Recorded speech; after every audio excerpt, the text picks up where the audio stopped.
शेवगाव तालुक्याच्या बालकटाकळी येथे श्री संत जनाबाई कन्हैया आश्रम येथे पुत्रदा एकादशी निमित्त आश्रमात कीर्तन सेवेचे आयोजन करण्यात आले होते। दर महिन्यातील प्रत्येक एकादशी निमित्त या आश्रमात भाविकांना व महिलांना साध्वी शीतल देशमुख यांच्याकडून कीर्तन सेवेचा लाभ दिला जातो।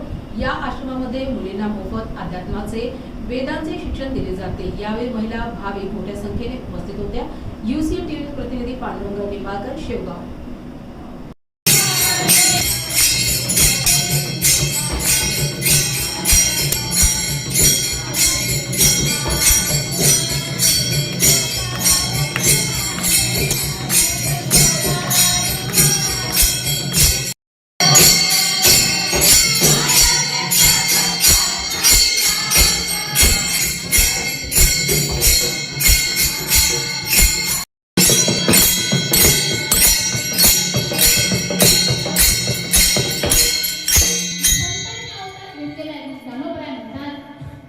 सगळ्या सामान्यांसाठी काय त्यांनी केलं तर हरिपाठ केला।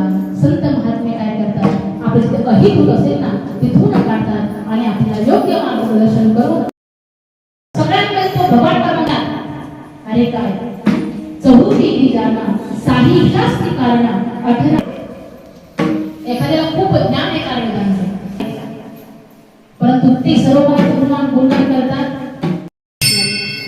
आज आपल्या कीर्तन महोत्सवामध्ये आज हरिभक्त दुसरे हरिभक्तपरायण पांडुरंग महाराज निंबाळकर आता जेथे संसार संघाने म्हणून त्यांना महाराज पदवी दिलीच पाहिजे। विठ्ठल विठ्ठल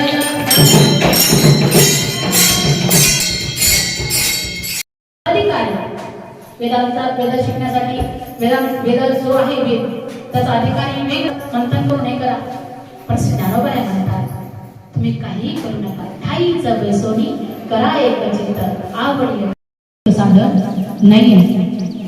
मग तू गोबर आहे ज्ञानोबा सगळे सांगतात ना आपल्याला काय उठा उठी काय घ्या, नाम घ्या, नाम घेता उठा उठी होय संसाराची तुटी, नाम घ्या कारण जगतामध्ये कलियुगामध्ये सर्वात श्रेष्ठ काय असेल तर नाम आहे। म्हणून ते नाम आपण अखंड घेतलं पाहिजे। विठ्ठल विठ्ठल।